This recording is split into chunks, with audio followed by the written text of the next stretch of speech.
మానవులకు అజ్ఞానంతో కూడిన స్వార్థం వలన ఒక్కరికి ఇంత ఆహారం పెట్టడం గాని లేక ఏదైనా సహాయం చేయడం గాని చేయకపోగా ఇక ఎదుటివారిది లాక్కునే ప్రయత్నము, ఇది మానవ జాతి లక్షణం. ఇక అందుకే మహనీయులు అన్నారు, సొంత లాభం కొంత మాని పొరుగువాడికి తోడిపడవై అన్నారు కదా. ఇక అలాగే తన కోసమే కాదు పరుల కొరకు బ్రతకాలి.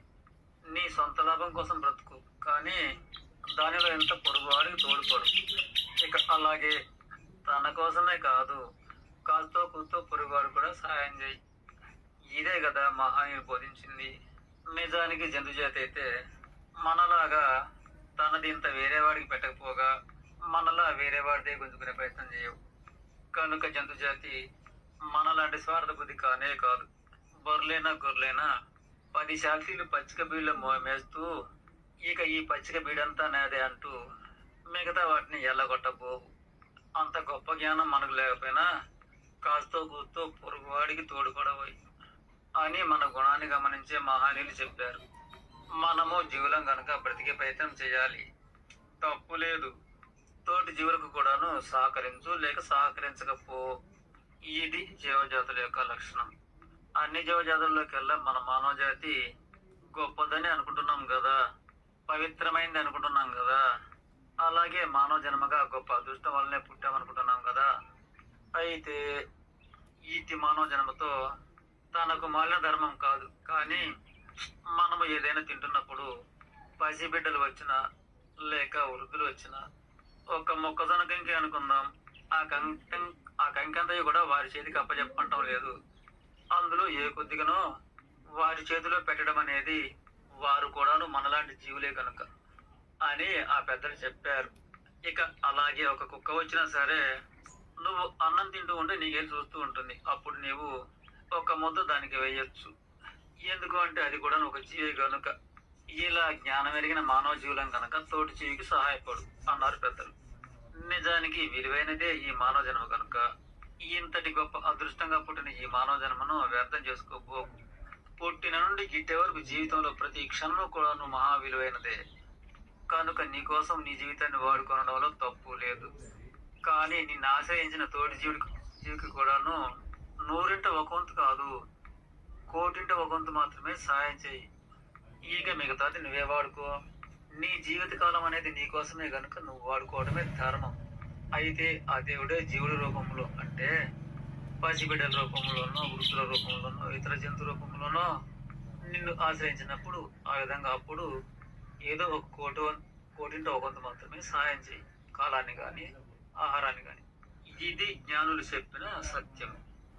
కానీ ఇక ప్రస్తుత కాలం అనేది ఎలా సాగుతుంది అంటే ఇంతటి విలువైన ఈ పవిత్రమైన ఈ మానవ జన్మతో తన జీవితాన్ని తన కోసం వాడుకునేది విస్మరించి ఇక ముందుగా చెప్పినట్లు పొరుగు జీవికి సహాయం చేసేది కూడాను వదిలేసి ఇక అధోగతిగా ప్రస్తుత కాలంలో సినిమాలు అంటూ పుట్టాయి కదా, ఇక వాటి కోసం. నిజానికి ఏ జీవైనా సరే మనం పడే కష్టాలు కానీ మనం పడే సుఖాలు కానీ మన కోసమే. ఏడిసినా మన కోసమే, నవ్వినా మన కోసమే, ఆనందించిన మన కోసమే, ఆవేశపడ్డా మన కోసమే, లేక ఏదో ఎప్పుడో కొద్దిగా ఇతర జీవుల కోసం.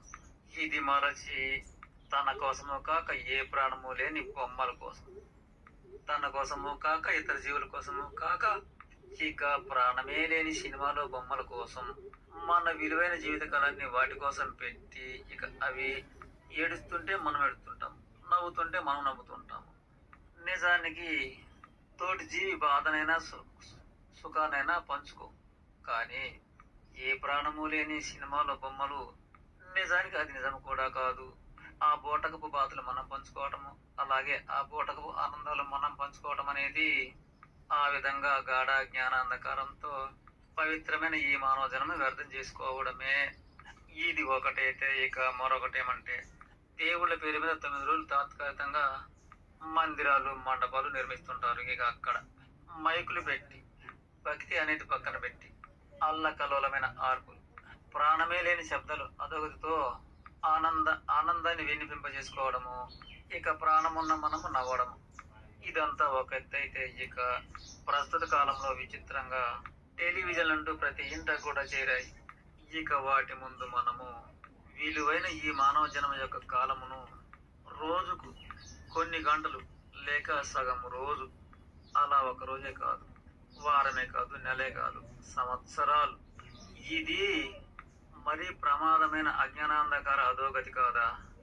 పవిత్రమైన ఈ మానవ జన్మను ప్రతి నిత్యము కూడా, అలా జీవితాంతము కూడాను నీ కోసము కాదు, ఇక అలాగే తోటి మానవుల కోసము కాదు, తోటి ఇతర జీవుల కోసము కాదు కదా, మాయా బూటక అధోగతి బొమ్మల కోసం. ఆ విధంగా మానవులలో ప్రస్తుత కాలంలో 90% పైగానే మానవాళి తన కోసము కాదు, పరుల కోసము కాదు, ప్రాణమే లేని వ్యర్థ బొమ్మల కోసం బ్రతుకుతున్నారు. ఇది నిజమా కాదా? ఈ విధంగా విలువైన ఈ మానవ జన్మను వ్యర్థం చేసుకుంటున్నామా లేదా? తన కోసం అయితే తప్పులేదు, కానీ తమ తోటి జీవుల కోసం కూడా కొంత పెట్టమన్నారు పెద్దలు. కానీ ఇలా తన కోసమో కాదు, తోటి జీవుల కోసమో కాదు, తన జీవితాన్ని ప్రతి నిత్యము జీవితాంతము కూడాను ప్రతి మానవుడు, ప్రతి కుటుంబంలోని వారు విలువైన తన జీవితకాలాన్ని టెలివిజన్ల ముందర వ్యర్థమవుతుంది, వ్యర్థం చేసుకుంటున్నారు. ఆ భగవంతుడు కేటాయించిన జీవితకాలంలో ఒక్క క్షణం కూడా మహా విలువైనది అని మహానీయుడు చెప్పారు కదా.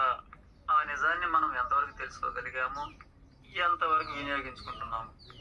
మానవులారా, ఇక మీరే గ్రహించుకోండి. తప్పుంటే మరీ క్షమించండి. ఇక